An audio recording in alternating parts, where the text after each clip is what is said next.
ছাত্ৰ-ছাত্ৰীসকল আজি এটা বিশেষ ভিডিঅ' লৈ তোমালোকৰ ওচৰলৈ আহিছোঁ কেন্দ্ৰীয় চৰকাৰৰ দ্বাৰা আয়োজন কৰা নেশ্যনেল মিন্স কাম মেৰিট স্কলাৰশ্বিপ এক্সামিনেশ্যনৰ ওপৰত এইটো ভিডিঅ' অষ্টমমান শ্ৰেণীত পঢ়ি থকা ছাত্ৰ-ছাত্ৰীসকলে এই স্কলাৰশ্বিপ এক্সামিনেশ্যনটোত এপ্লাই কৰিব পাৰে আমি এতিয়া এই ভিডিঅ'টোত আগৰ বছৰবোৰত হৈ যোৱা প্ৰশ্ন কিছুমান আলোচনা কৰিম এইটো ভিডিঅ'ত আমি 2018-19 চনত হৈ যোৱা প্ৰশ্নখনৰ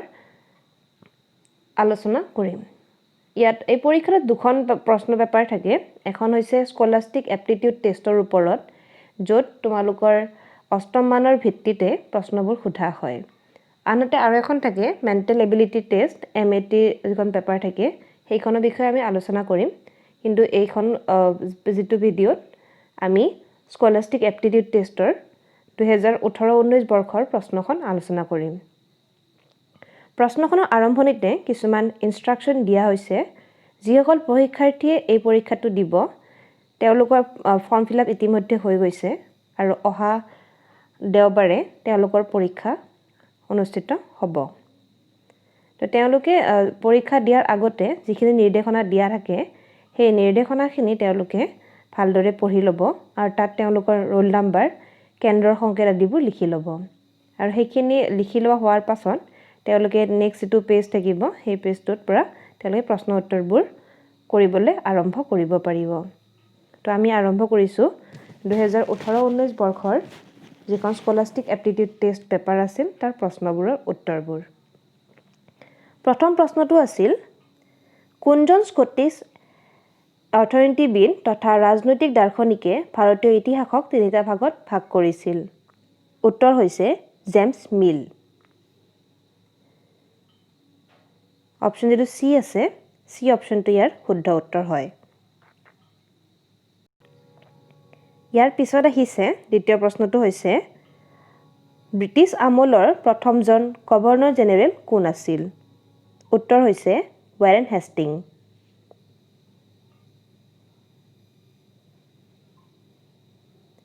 ইয়াৰ পিছৰ প্ৰশ্নটো হৈছে কলম্বাছে কোন চনত আমেৰিকা আৱিষ্কাৰ কৰিছিল উত্তৰ হৈছে 1492 চন অৰ্থাৎ অপশ্যন বি প্ৰশ্নবোৰ ইয়াত মাল্টিপল চইচ কুৱেশ্যন হিচাপে আহিব চাৰিটাকে অপশ্যন দিয়া থাকিব আৰু তাৰ মাজৰ পৰা তোমালোকে শুদ্ধ অপশ্যনটো বাছি উলিয়াব লাগিব ইয়াৰ পিছৰ প্ৰশ্নটো হৈছে কোনজন মোগল সম্ৰাটৰ দিনত 1757 চনত চিপাহী বিদ্ৰোহৰ সূত্ৰপাত হৈছিল উত্তৰ হয় option A Bahadur Shah Zafar next question কোন চনত ইংৰাজ ইষ্ট ইণ্ডিয়া কোম্পানীয়ে ৰাণী প্ৰথম এলিজাবেথৰ ৰাজকীয় অনুমতি পত্ৰ লাভ কৰে উত্তৰ হৈছে অপশ্যন ডি 1600 চনত 6 নম্বৰ প্ৰশ্ন হুগলী নদীৰ পাৰত ইংৰাজসকলে প্ৰথমটো কাৰখানা স্থাপন কৰিছিল কেতিয়া স্থাপন কৰিছিল এইটো সুধিছে আৰু উত্তৰটো হৈছে 1651 চনত অৰ্থাৎ অপশ্যন বি টো শুদ্ধ মোগল সম্ৰাটে ব্ৰিটিছ ইষ্ট ইণ্ডিয়া কোম্পানীক বংগ বিহাৰ আৰু উৰিষ্যাৰ দেৱানী প্ৰদান কৰিছিল উত্তৰটো হৈছে 1765 চনত অপশ্যন সি ইয়াৰ পিছৰ প্ৰশ্নটো হৈছে কোচ ৰজা নৰনাৰায়ণে নিম্নলিখিত কোনজন ধৰ্মগুৰুক পৃষ্ঠপোষকতা কৰিছিল অপশ্যন ডি শংকৰদেৱ ইয়াৰ শুদ্ধ উত্তৰ কেপ্টেইন ৱেলছ অসমলৈ আহিছিল 1792 অৰ্থাৎ অপশ্যন এ পলাশী যুদ্ধ সংঘটিত হৈছিল শুদ্ধ উত্তৰটো হৈছে অপশ্যন ডি 1757 চনত ইয়াৰ নেক্সট প্ৰশ্নটো হৈছে অৰ্থাৎ 11 নম্বৰ প্ৰশ্ন মানুহৰ কামত অহা প্ৰকৃতিৰ সকলো উপাদানকে বোলা হয় উত্তৰটো হৈছে প্ৰাকৃতিক সম্পদ ইয়াৰ পিছৰ প্ৰশ্নটো হৈছে সীমিত পৰিমাণে উপলব্ধ সম্পদক বোলা হয় উত্তৰটো হৈছে ক্ষয় যোৱা সম্পদ অৰ্থাৎ অপশ্যন এ ইয়াৰ পিছৰ প্ৰশ্নটো হৈছে ভাৰতৰ কিমান শতাংশ অঞ্চল কৃষিভূমি অৰ্থাৎ ভাৰতৰ কিমান অংশ মাটিত কৃষি কৰা হয় উত্তৰটো কিতাপত তোমালোকৰ 54% দিয়া আছে যেহেতু ইয়াত অপশ্যন তেনেকুৱা নাই আমি ইয়াৰ ওচৰৰ অপশ্যন অৰ্থাৎ 57%টো আমি শুদ্ধ বুলি ক'ম ইয়াৰ পিছৰ প্ৰশ্নটো হৈছে নিৰ্মল পানী পাবলৈ হ'লে মানে বিশুদ্ধ পানী পাবলৈ আমি কি কৰিব লাগিব ইয়াৰ বহুতকেইটা অপশ্যন দিয়া আছে আৱৰ্জনাবোৰ নৈত পেলাব লাগে পানীত ৰাসায়নিক সাৰ মিহলাব লাগে পানীৰ উৎস প্ৰদূষিত নোহোৱাকৈ ৰাখিব লাগে আৰু ভূগৰ্ভৰ পানী অত্যাধিক ব্যৱহাৰ কৰিব লাগে তো ইয়াৰ শুদ্ধ উত্তৰটো হ'ব অপশ্যন সি পানীৰ উৎস প্ৰদূষিত নোহোৱাকৈ ৰাখিব লাগে ইয়াৰ পিছৰ প্ৰশ্ন তলত উল্লেখ কৰা কোনখন মহাদেশত মানুহৰ স্থায়ী বসতি নাই পৃথিৱীত যিমান কেইখন মহাদেশ আছে এইকেইখনৰ ভিতৰত এণ্টাৰ্কটিকা যিখন মহাদেশ আছে তাত মানুহৰ কোনো স্থায়ী বসতি নাই পিছৰ প্ৰশ্নটো নিম্নলিখিত কোনখন ৰাজ্যই অভ্ৰ উৎপাদন নকৰে মানে ভাৰতবৰ্ষৰ কোনখন ৰাজ্যত মাইকা উৎপাদন নহয় উত্তৰটো হৈছে কৰ্ণাটক অৰ্থাৎ অপশ্যন সি কৰ্ণাটকটো অভ্ৰ উৎপাদন কৰা ৰাজ্যৰ ভিতৰত নপৰে ইয়াৰ পিছৰ প্ৰশ্নটো হৈছে উৎপাদন তত্ত্ব বুলিলে কি বুজা হৰ্টিকালচাৰ মানে কি বুজায় ফলমূলৰ খেতি নে আদিম পদ্ধতিত কৃষি কৰ্ম কৰা ঘেঁহু খেতি কৰা চাউল বা ধান খেতি কৰা আৰু ইয়াৰ শুদ্ধ উত্তৰটো হ'ব ফল আৰু শাক-পাচলি খেতি কৰা নেক্সট প্ৰশ্ন নিম্নলিখিত কোনটো প্ৰাথমিক কাৰ্য বুলি বিবেচনা কৰিব নোৱাৰি ইয়াত চাৰিটা যি অপশ্যন দিয়া আছে ইস্পাতৰ উৎপাদন কৃষি মাছ ধৰা কাৰ্য ঘূৰি ফুৰি খাদ্য বিচৰা কাৰ্য এইকেইটাৰ ভিতৰত যেটো অপশ্যন এ হয় ইস্পাতৰ উৎপাদন ম্যানুফ্যাকচাৰিং অফ দা ষ্টীল এটো প্ৰাথমিক কাৰ্য নহয় ভাৰতৰ প্ৰথম ৰেল চলিছিল ভাৰতৰ প্ৰথমখন ৰেল কেতিয়া চলিছিল তাৰ শুদ্ধ উত্তৰটো হয় অপশ্যন এ 16 এপ্ৰিল 1853 চনত 20 নম্বৰ প্ৰশ্ন কোনবিধ উদ্যোগে উদ্ভিদ আৰু জীৱ-জন্তু ভিত্তিক সামগ্ৰী ব্যৱহাৰ কৰে ইয়াত যিকেইটা উদ্যোগ দিয়া হৈছে কৃষি ভিত্তিক উদ্যোগ খনিজ পদাৰ্থ উদ্যোগ নিৰ্মাণ উদ্যোগ আৰু বন ভিত্তিক উদ্যোগ এইকেইটাৰ ভিতৰত কোট উদ্ভিদ আৰু জন্তু ভিত্তিক সামগ্ৰী ব্যৱহাৰ হয় উত্তৰটো হৈছে কৃষি ভিত্তিক উদ্যোগ অৰ্থাৎ অপশ্যন এ তোমালোকে এই প্ৰশ্নবোৰ আমাৰ ডেসক্ৰিপচন বক্সত পাই যাবা মই লিংকটো দি দিম তাৰ পৰা তোমালোকে ডাউনলোড কৰি ল'ব পাৰিবা অথবা যদি madhyamik.assam.gov যেটো ৱেবসাইট আছে তাত গৈ তোমালোকে প্ৰশ্নবোৰ চাই ল'ব পাৰিবা আৰু তোমালোকে এইবোৰ প্ৰেক্টিছ কৰিবা তেতিয়া হ'লে পৰীক্ষাত ভাল নম্বৰ পোৱাৰ সম্ভাৱনা বাঢ়ি যাব প্ৰশ্নটো ভাৰতৰ সংবিধানৰ কোনটো অনুচ্ছেদত জল অধিকাৰ জীৱনৰ আৰু ব্যক্তিগত স্বতন্ত্ৰতাৰ অধিকাৰ অংগ হিচাপে স্বীকৃতি দিছে ৰাইট টু ৱাটাৰ মানে পানীৰ ব্যৱহাৰ আদি যেটো মানে বিশুদ্ধ পানী ব্যৱহাৰৰ যেটো অধিকাৰ হয় এটো অধিকাৰটো কোনটা মানে কোনটো আৰ্টিকলৰ ভিতৰত পৰে উত্তৰটো হৈছে অনুচ্ছেদ 21 নেক্সট কোৱেশ্চন কেতিয়াৰ পৰা ভাৰতীয় সংবিধানখন সম্পূৰ্ণৰূপে কাৰ্যকৰী কৰা হয় উত্তৰটো হৈছে অপশ্যন ডি 26 জানুৱাৰী 1950 চনৰ পৰা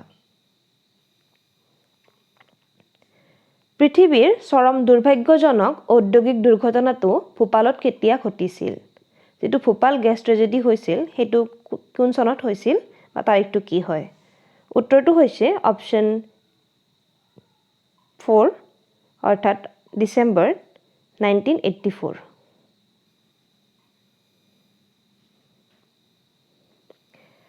লোকসভাৰ নিৰ্বাচন অনুষ্ঠিত হয় প্ৰত্যেক 5 বছৰৰ মূৰে মূৰে অৰ্থাৎ অপশ্যন বি টু শুদ্ধ উত্তৰ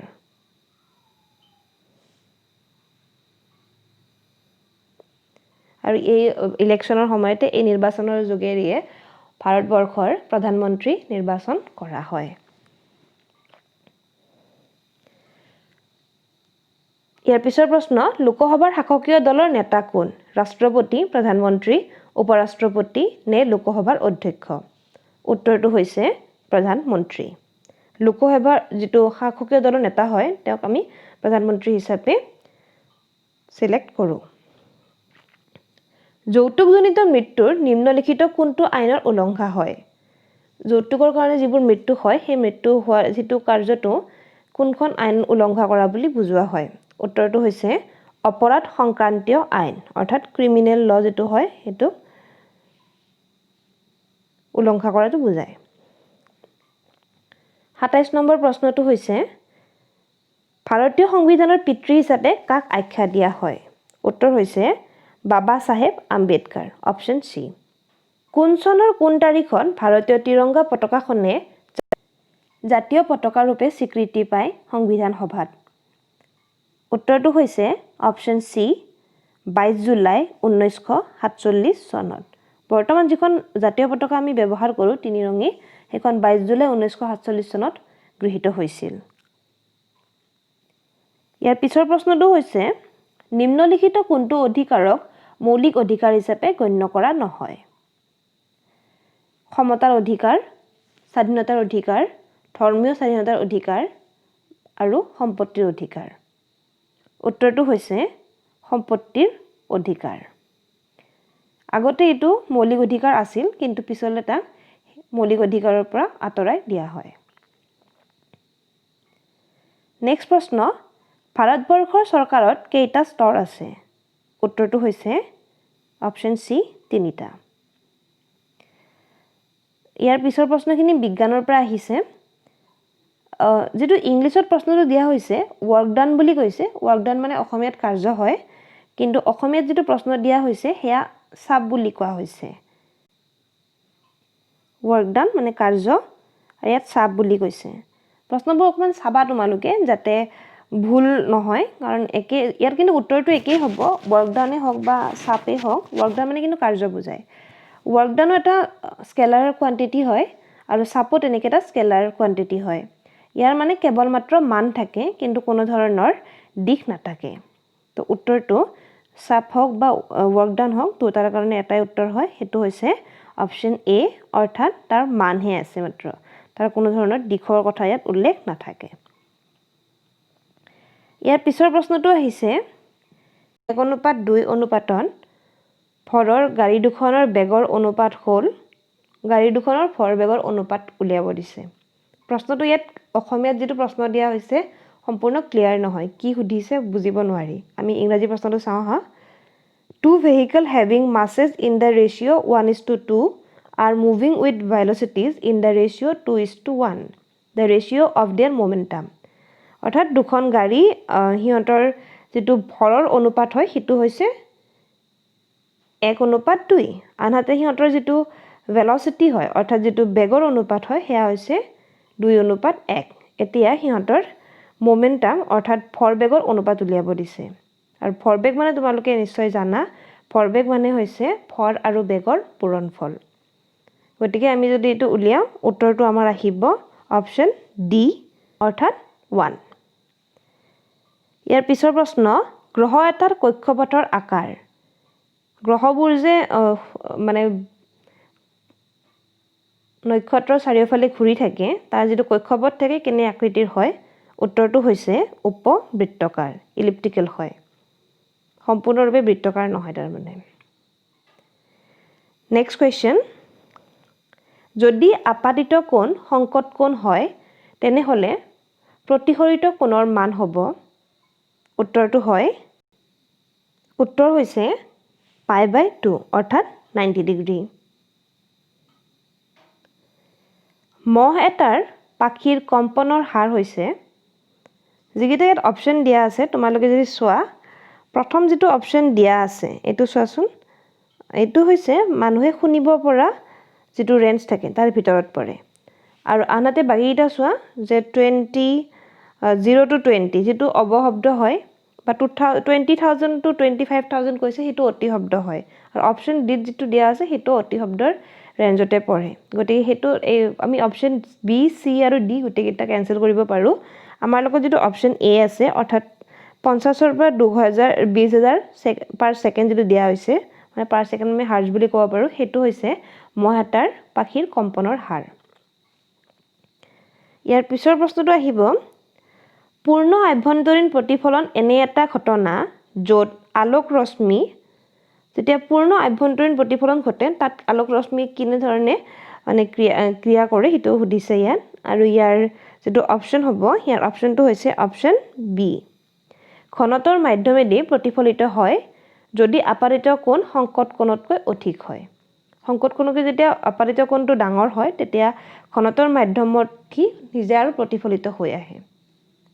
তেতিয়া হেতে পূৰ্ণ আভ্যন্তৰীণ প্ৰতিফলন দেখিবলৈ পোৱা যায়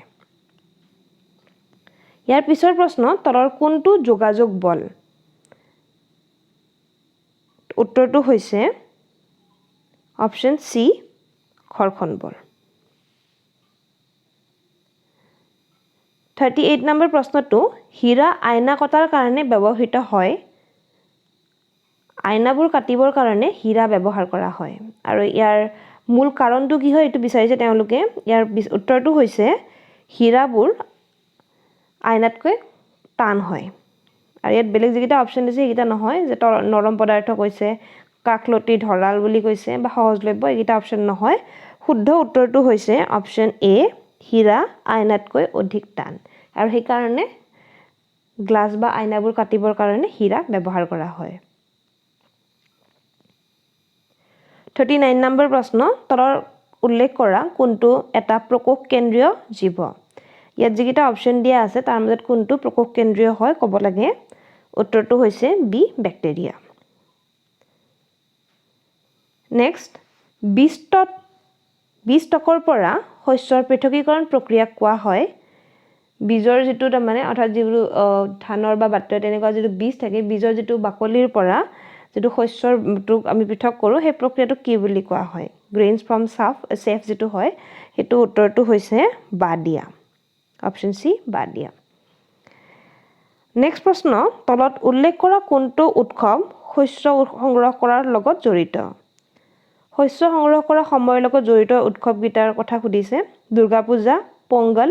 বৰদিন নে ছট পূজা উত্তৰটো হৈছে পোংগল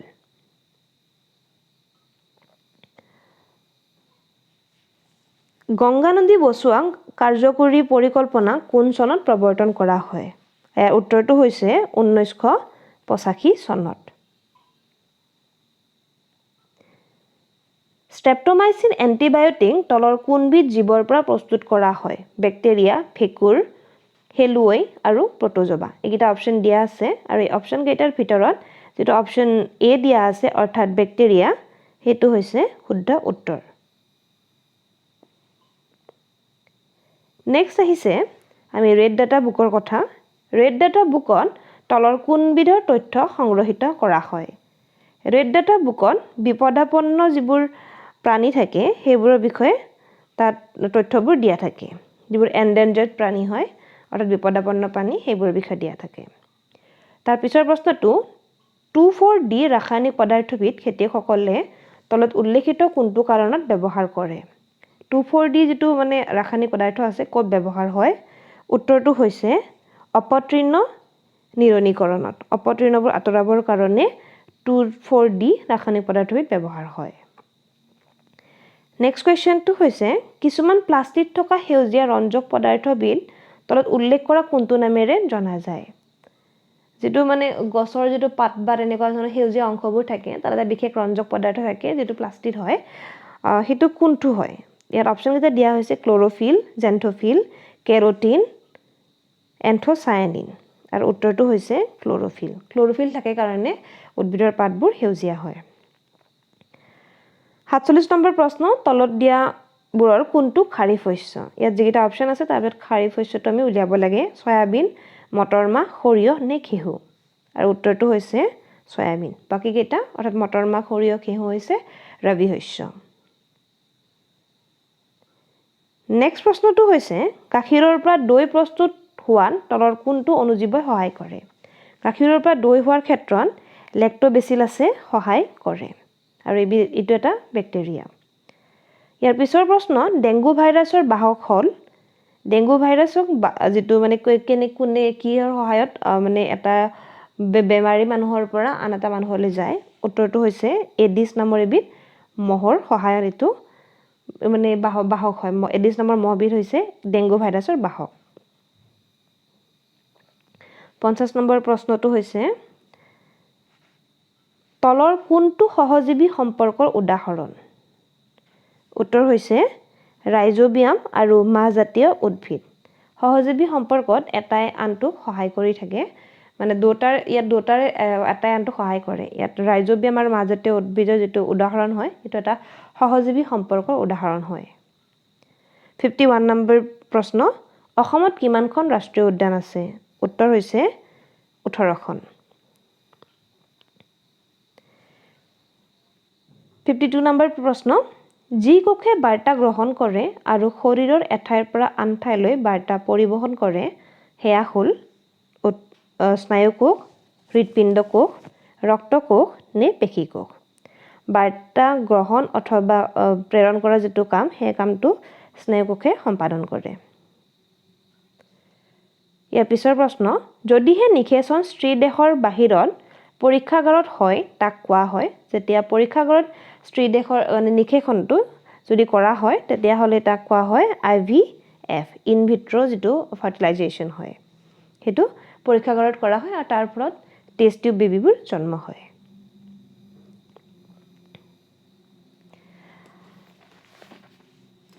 সো যেটো 54 নম্বৰ প্ৰশ্ন হয় তাত দুটা যেটো আমি ইংলিশ প্ৰশ্নটো চাও তাত খুদিছে ৰেচিপ্ৰকেল of a negative rational number কিন্তু যেটো অসমীয়া প্ৰশ্ন তাত ধনাত্মক বুলি কৈছে তো ধনাত্মক নেগেটিভ হলে যদি অসমীয়াত ক'ব লাগে ঋণাত্মক হলতেন কিন্তু আমি এতিয়া যদি চাব যাও যে আমাক উত্তৰটো যদি আমি অসমীয়াৰ মতে দিও তেতিয়া হলে আমাৰ উত্তৰটো হ'ব অপচন এ ধনাত্মক পৰিমেয় সংখ্যাৰ প্ৰতিক্ৰমটো সদায় এটা ধনাত্মক পৰিমেয় সংখ্যাই হয় কিন্তু যদি আমি অপচনটো যদি চাব যাও যে আমি যদি ইংলিশৰ মতে চাও যে reciprocal of a negative rational number তেতিয়া হলে উত্তৰটো কিন্তু অপচন বি হ'ব যে it is a negative rational number কাৰণ ধনাত্মক পৰিমেয় সংখ্যাৰ প্ৰতিক্ৰম সদায় ধনাত্মক হয় আৰু ঋণাত্মক পৰিমেয় সংখ্যাৰ প্ৰতিক্ৰম সদায় ঋণাত্মকেই হয় গতিকে তোমালোকে অলপ ভালদৰে চাই মেলি প্ৰশ্ন উত্তৰবোৰ কৰিবা নেক্সট আৰু এটা প্ৰশ্ন আহিছে হেয়া আহিছে -2/3 আৰু 1/2 ৰ মাজৰ এটা পৰিমেয় সংখ্যা উলিয়াব দিছে যদি তুমি কৰি চাও তোমালোকে নিশ্চয় গণিতৰ যেটো সিলেবাস আছে তাত তোমালোকে পাবা এইখিনি কথা পৰিমেয় সংখ্যা কেনেকৈ দুটা সংখ্যাৰ মাজত পৰিমেয় সংখ্যা উলিয়া হয় হেতুত তোমালোকে কৰি চাবা আৰু কৰি চালে উত্তৰটো পাবা তোমালোকে অপচন বি -1/12 ইয়াৰ পিছৰ প্ৰশ্নটো এটা সমদ্বিবাহু ত্ৰিভুজৰ ভূমিৰ দৈৰ্ঘ্য হৈছে 6 সেন্টিমিটাৰ আৰু সেই ত্ৰিভুজটোৰে পৰিসীমা হৈছে 16 সেন্টিমিটাৰ তেতিয়া হলে সমান বাহু দুটাৰ প্ৰত্যেকৰ দৈৰ্ঘ্য কিমান হবে খুদিছে আৰু ইয়াৰ উত্তৰটো হৈছে 5 সেন্টিমিটাৰ এইবোৰ তোমালোকে কৰি চাব লাগিব আৰু তোমালোকৰ প্ৰশ্নখনৰ পিছত কিছুমান খালি পেজ দিয়া হ'ব এটা বা দুটা তাত তোমালোকে এইবোৰ কৰি চাব পাৰিবা প্ৰশ্নবোৰ বুজি পাই আছানে কবা যদি কিবা অসুবিধা থাকে জনাবা আমি এইবোৰ সলভ কৰি দিবলৈ যত্ন কৰিম ইয়াৰ পিছৰ প্ৰশ্নটো হৈছে যদি n/2 - 3n/4 + 5n/6 = 21 হয় তেতিয়া হলে n ৰ মানটো কিমান হ'ব আৰু হেখিনি সম্পূৰ্ণ সলভ কৰাৰ পিছত আমি n ৰ মান পাম অপচন সি 36 ইয়াৰ পিছৰ প্ৰশ্ন হৈছে 9টা বাহুযুক্ত এটা সুষম বহুভুজৰ প্ৰত্যেকটো বহিৰ্নিহিত কোণৰ যোগ কিমান এক্সটেৰিয়ৰ এংগলটোৰ মানে মানটো খুদা হৈছে যেতিয়া ৰেগুলাৰ পলিগন এটা থাকিব যাৰ 9টা বাহু আছে উত্তৰ হয় অপচন ডি 40 এটো কেনেকৈ উলিয়াই জানানে তোমালোকে 360 অৰ্থাৎ টোটাল যেটো আমাৰ হেয়া হয় তাক আমি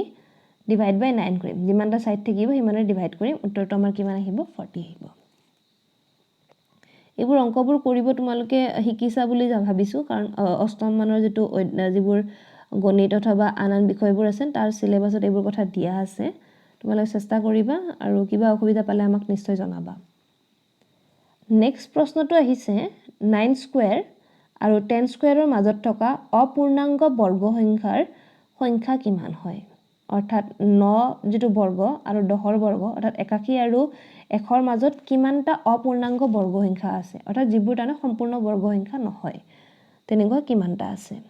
তাৰ উত্তৰটো হৈছে 18 নেক্সট কুৱেশ্যন, চাৰিটা অংক বিশিষ্ট পূৰ্ণাংগ বৰ্গৰ আটাইতকৈ ডাঙৰ সংখ্যাটো হ'ল, সেইটো হৈছে অপশ্যন চি 9801। এইবোৰ কেনেকৈ কৰিছোঁ যদি তোমালোকক বুজাই দিব লাগে আমাক কমেণ্ট ছেকশ্যনত জনাবা, তেতিয়াহ'লে আমি বুজাই দিব পাৰিম। কিন্তু তোমালোকৰ অষ্টম মানৰ যিটো চিলেবাছ হয়, যিটো তোমালোকে গণিত পঢ়ি আহিছা, গণিতৰ কিতাপত এই গোটেইবোৰ কথা দিয়া আছে। তোমালোকে আৰু এবাৰ ভালদৰে চাই ল'বা, তেতিয়াহ'লে তোমালোকে পাৰিবা নিশ্চয়। ইয়াৰ পিছৰ প্ৰশ্নটো হৈছে √72 ইনটু √92, এইটোৰ মান কিমান হয়? √72 ইনটু √98, তাৰ মানটো উলিয়াব দিছে আৰু তাৰ মানটো হৈছে সলভ কৰাৰ পিছত আমি পাম 84। নেক্সট কুৱেশ্যন, এইটো কিউব ৰুট ওলাব দিছে, কিউব ৰুট অফ -512 ডিভাইডেড বাই 729। আনসাৰটো কিমান হ'ব? আমি কিউব ৰুট যদি ওলাও আমাৰ উত্তৰটো আহিব -7/9। তোমালোকে নিশ্চয় এনেকৈ বৰ্গমূলবোৰ উলিয়াব শিকিছা আৰু বা যিটো কিউবিক ৰুট হয় ওলাব শিকিছা, কিতাপত আছে তোমালোকৰ চিলেবাছত, আৰু তোমালোকে তেনেকৈ কৰি চাবা। যিমান ফাষ্ট কৰিব পাৰিবা, পৰীক্ষাত যাতে সময় কম থাকিব আৰু সময় কমৰ ভিতৰত বেছি প্ৰশ্ন কৰিব লাগিব, গতিকে প্ৰেক্টিচে মূল কথা হ'ব।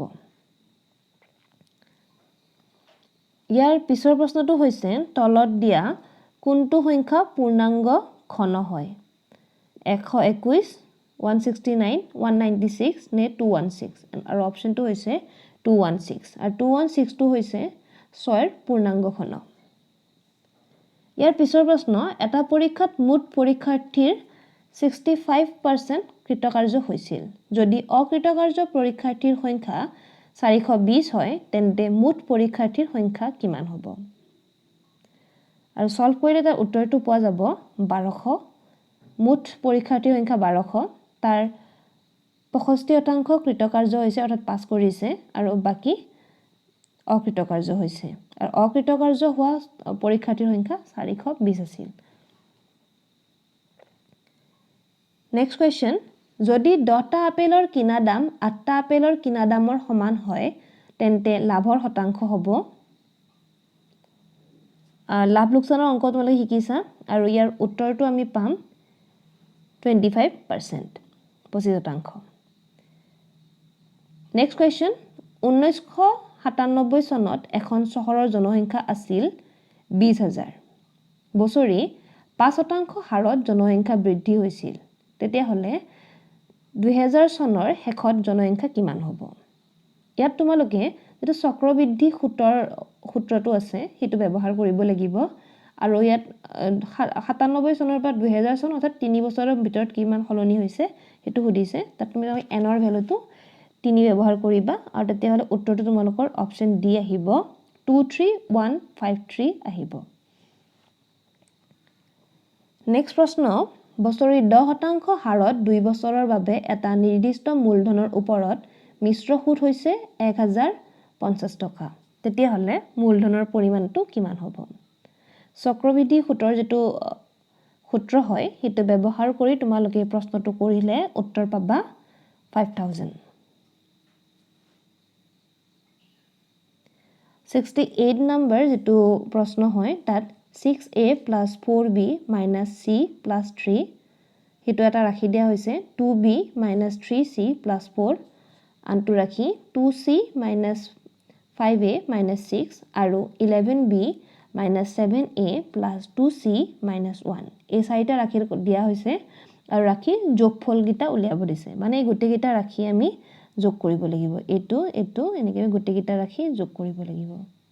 আৰু যোগ কৰাৰ ফলত আমাৰ যিটো উত্তৰ আহিব সেয়া হৈছে অপশ্যন চি -6a + 17b। তেনেকৈ কৰি চাবা, উত্তৰটো ওলাই আহিব। ইয়াৰ পিছৰ প্ৰশ্নটো হৈছে যদি x - 1/x = 6 হয়, তেতিয়াহ'লে x² + 1/x² মানটো কিমান হ'ব? আৰু সলভ কৰিলে আমাৰ উত্তৰটো পাম অপশ্যন বি 38। ইয়াৰ পিছৰ প্ৰশ্নটো হৈছে 197 × 203 197 যেতিয়া 203 ৰে পূৰণ কৰা হয় ফলাফলটো কিমান পাম আৰু এটো কৰাৰ একেবাৰে সহজ উপায়টো হৈছে আমি a স্কয়াৰ - b স্কয়াৰ যেটো ফৰ্মুলা হেতু আমি ব্যৱহাৰ কৰিব লাগিব a স্কয়াৰ - b স্কয়াৰ আমাৰ সমান কিমান আছিল a + b * a - b গতিকে এই ফৰ্মুলাটো ব্যৱহাৰ কৰিলে আমি অতি সহজে তাৰ উত্তৰটো পাম আৰু উত্তৰটো হ'ব অপচন A 39991 নেক্সট প্ৰশ্নটো আহিছে এটা সামান্তৰিকৰ ওচৰা-ওচৰিকৈ থকা দুটা কোণ হ'ল 2x + 25 ডিগ্ৰী আৰু 3x - 5 ডিগ্ৰী তেতিয়া হলে x ৰ মানটো কিমান হ'ব আৰু এটো সলভ কৰাৰ পিছত আমাৰ উত্তৰটো আহিব অপচন B 32 ইয়াৰ পিছৰ প্ৰশ্নটো হৈছে এটা আয়তক্ষেত্ৰৰ দিশ আৰু প্ৰস্থৰ অনুপাত হৈছে 4:3 যদি কৰ্ণঢালৰ যোগ হয় 25 সেন্টিমিটাৰ তেন্তে আয়তক্ষেত্ৰটোৰ পৰিসীমা হ'ব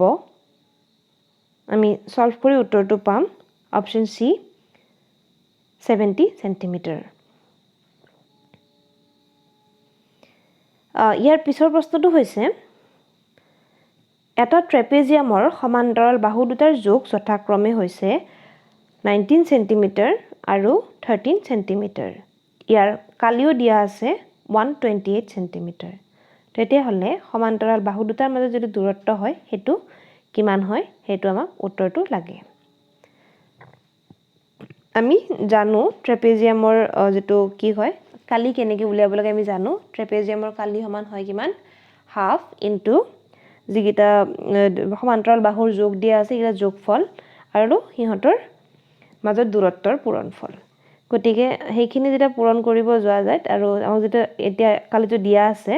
গতিকে আমি ইয়াৰ পৰা সলভ কৰি উলিয়াব পাৰিম আৰু সলভ কৰাৰ পিছত আমাৰ উত্তৰটো হ'ব অপচন C 8 সেন্টিমিটাৰ ইয়াৰ পিছৰ প্ৰশ্ন এটা ঘনকৰ মুঠ পৃষ্ঠকালি দিয়া আছে 150 সেন্টিমিটাৰ স্কয়াৰ আৰু তেতিয়াহলে তাৰ আয়তনটো আমি উলিয়াব লাগে ঘনকটাৰ আয়তন উলিয়া হয় a কিউব য'ত a হৈছে ঘনকটোৰ বাহুকেইডালৰ মান আৰু পৃষ্ঠকালি উলিয়া হয় 6a স্কয়াৰ গতিকে আমি সেই ফৰ্মুলাটো ব্যৱহাৰ কৰি প্ৰথমতে আমি a ৰ মানটো উলিয়াই লম বাহুৰ মানটো উলিয়াই লম উলিয়ালে আমি তাৰ পৰা অতি সহজে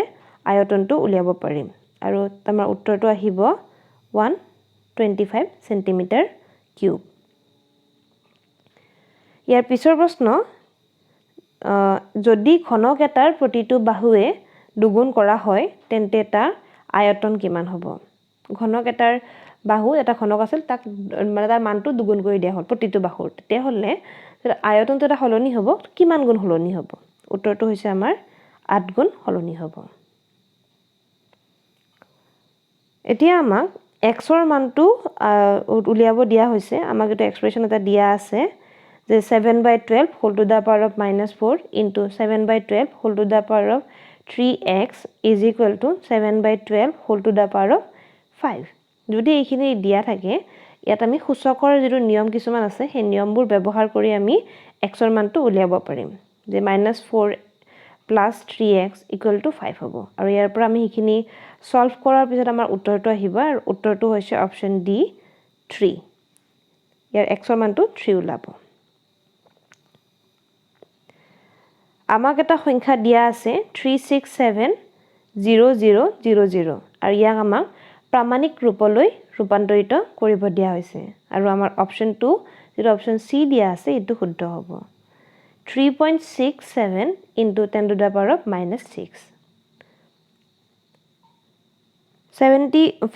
8 নম্বৰ যেটো প্ৰশ্ন হেতু হৈছে 14 মিটাৰ উচ্চতাৰ খুঁটা এটাৰ প্ৰতিচ্ছবিৰ দৈৰ্ঘ্য হৈছে 10 মিটাৰ একে সময়তে গছ এডালৰ দৈৰ্ঘ্য যাৰ প্ৰতিচ্ছবিৰ দৈৰ্ঘ্য 7 মিটাৰ কিমান হ'ব আৰু এটো সলভ কৰিলে আমাৰ উত্তৰ আহিব 9.8 মিটাৰ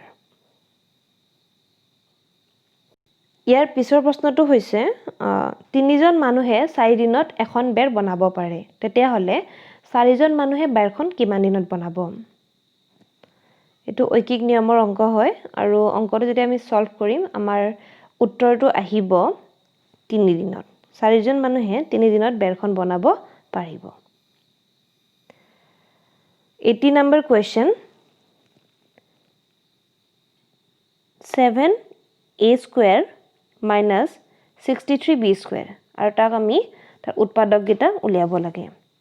আৰু সলভ কৰিলে আমাৰ উত্তৰটো আহিব option D 7 into a minus 3b into a plus 3b এটা আমাৰ অপচন D টো শুদ্ধ হ'ব নেক্সট কোৱেশ্চনটো হৈছে 1 minus 2ab minus whole a square plus b square তেতিয়াহলে ইয়াৰো যেটা উৎপাদক হয় হেগিটা কি হ'ব উলিয়াব লাগে আৰু আমি সম্পূৰ্ণ সলভ কৰাৰ পিছত আমাৰ উত্তৰটো অপচন C পাম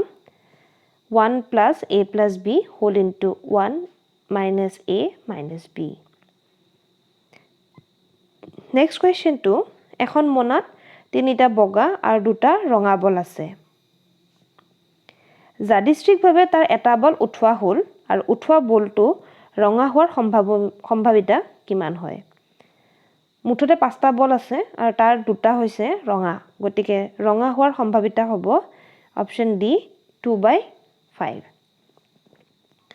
এটা লুডু গুটি দলিওৱা হ'ল আৰু 6 পোৱাৰ সম্ভাৱিতা কিমান এটো হৈছে আমাৰ 83 নম্বৰ প্ৰশ্ন যেহেতু লুডু গুটিটো দলিয়ালে 6 আমি এবাৰহে পাম আৰু কিন্তু বেলেগ গিটা পোৱাৰো সম্ভাৱনা থাকে গতিকে আমি ইয়াৰ যেটো সম্ভাৱিতা যেটো 6 পোৱাৰ সম্ভাৱিতা হেয়া হ'ব অপচন B 1/6 নেক্সট কোৱেশ্চনটো সুধিছে PET কি হয় PET হৈছে এটা পলিয়েষ্টাৰ আমাৰ অপচন A টো শুদ্ধ হয় নেক্সট 85 নম্বৰ প্ৰশ্ন তলত দিয়া কোনটো ধাতু নহয় এয়া সোধা হৈছে কপাৰ সালফাৰ এলুমিনিয়াম নে লো কপাৰ এলুমিনিয়াম আৰু লো এগিটা ধাতু হয়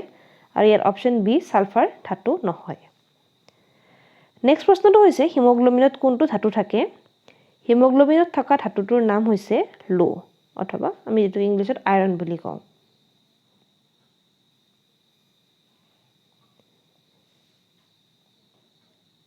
নেক্সট প্ৰশ্নটো হৈছে কাৰখানাত কয়লাৰ শোধন কৰি প্ৰয়োজনীয় সামগ্ৰী প্ৰস্তুত কৰা হয় তলৰ কোনটো কয়লাৰ পৰা পোৱা নাযায়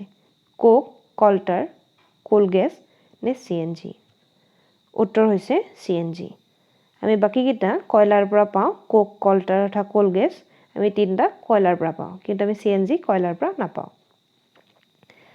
নেক্সট প্ৰশ্নটো হৈছে মেগনেছিয়ামৰ ফিটা বায়ুৰ উপস্থিতিত দহন কৰিলে কি উৎপন্ন হয়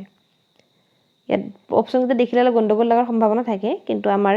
অপচন যেটো C অপচন দিয়া আছে আমাৰ উত্তৰটো হৈছে option C magnesium oxide heat আৰু লাইট মেগনেছিয়াম অক্সাইড তাপ আৰু পোহৰ উৎপন্ন হয় যেতিয়া মেগনেছিয়ামৰ ফিটা এডাল বায়ুৰ উপস্থিতিত জ্বলোৱা হয় নেক্সট প্ৰশ্নটো আহিছে বায়ু স্তৰত ক্লোৰোফ্লোৰোকাৰ্বন নিৰ্গমন বাঢ়িলে তলৰ কোনটো পৃথিৱী পৃষ্ঠত বেছিকৈ পোৱা যাব যদি যেটো ওজন তৰপ আছে সেই ওজন তৰপটো ক্লোৰোফ্লোৰোকাৰ্বন যেতিয়া বেছিকৈ নিৰ্গত হয় তেতিয়া ধ্বংস হয় আৰু ওজন তৰপটো ধ্বংস হোৱাৰ ফলত আমাৰ পৃথিৱীলৈ UV ৰশ্মি অৰ্থাৎ আমাৰ যেটো অতিবেঙুনীয়া ৰশ্মি হে বেছিকৈ অহাৰ সম্ভাৱনা বাঢ়ি যাব হেকৰ প্ৰশ্নটো হৈছে ধাতুসমূহ সাধাৰণতে গোটা পদাৰ্থ তলৰ কোনটো ধাতু সাধাৰণ উষ্ণতাত জলীয় অৱস্থাত থাকিব যিবোৰ ধাতু থাকে ধাতুবোৰ সাধাৰণতে আমি গোটা অৱস্থাতে পাওঁ কিন্তু পাৰা বুলি এবিধ ধাতু আছে মাৰ্কিউৰি তো সেই ধাতুবিধ সাধাৰণ উষ্ণতাটো হি